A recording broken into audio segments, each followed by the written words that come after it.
Hi அஸ்ஸலாமு அலைக்கும்.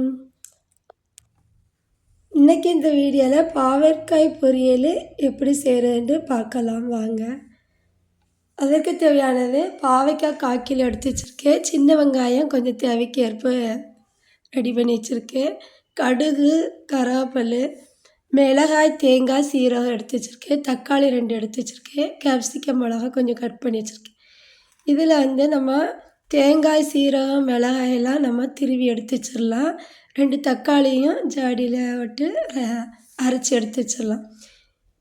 ஒரு பேனில் இப்போ நம்ம 3 ஸ்பூனு ஆயில் நல்லெண்ணெய் சேர்த்துடலாம். எண்ணெய் சூடானதும் கடுகு, உளுந்தம் பருப்பு சேர்த்துடலாம்.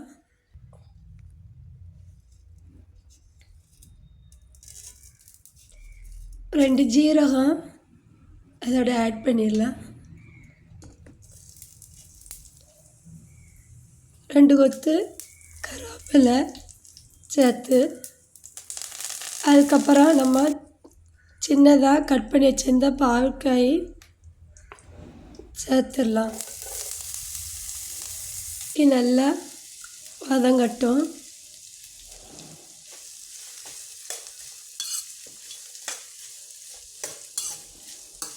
இது குழந்தைங்களுக்கு கசப்புத்தன்மை லைட்டாக அவங்களுக்கு இருக்கும். அதனால் நம்ம கூட 2 ஸ்பூன் ஆயில் ஊற்றி நம்ம இதை நல்லா வதக்கிடலாம்.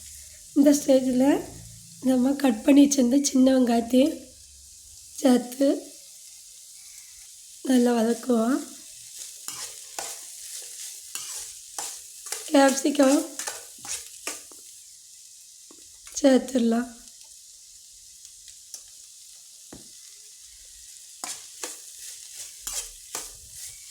அரை டீஸ்பூன் மிளகாய்த்தூள் சேர்த்து,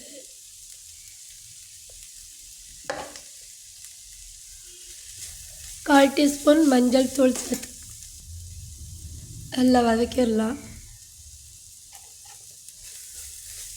இது நம்ம அடிக்கடி குழந்தைங்களுக்கு செய்து கொடுத்து வந்தால் நல்லா நல்லது. தேவையான உப்பு சேர்த்துட்டு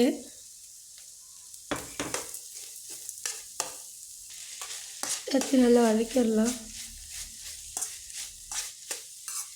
நம்ம தக்காளி அடித்து வச்சுருக்கேன், அதையும் சேர்த்துடலாம். நம்ம நல்லா தக்காளியை மிக்ஸி ஜாரில் அடித்து சேர்த்துருக்கிறதுனால குழந்தைங்களுக்கு கசப்பு தன்மை தெரியாது. அதனால் நல்லா சுவையாகவும் இருக்கும். நல்லா சூடான சோத்தில் போட்டு பாவக்காய் பொரியலே சாப்பிடலாம்.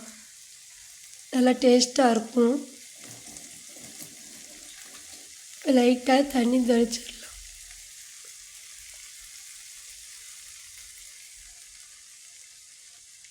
தண்ணியே சேர்க்க வேண்டாம், இருந்தாலும் லைட்டாக தேவைப்பட்டால் அடி பிடிக்காமல் நம்ம பாவக்காய்க்கு சேர்த்துக்கணும். தேங்காய் துருவலையும் இப்போ சேர்த்து நல்லா வதக்கிடலாம்.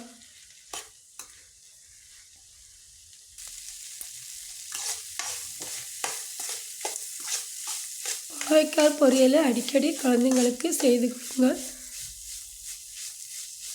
நல்லா எண்ணெய் பிரியுத அளவுக்கு நல்லா ரெடி ஆயிடுச்சு. பாவக்காய் பொரியல் ரெடி. நம்ம சேனலுக்கு லைக் பண்ணுங்கள், ஷேர் பண்ணுங்கள், கமெண்ட் பண்ணுங்கள், மறக்காமல் சப்ஸ்கிரைப் பண்ணிடுங்க. பாய்.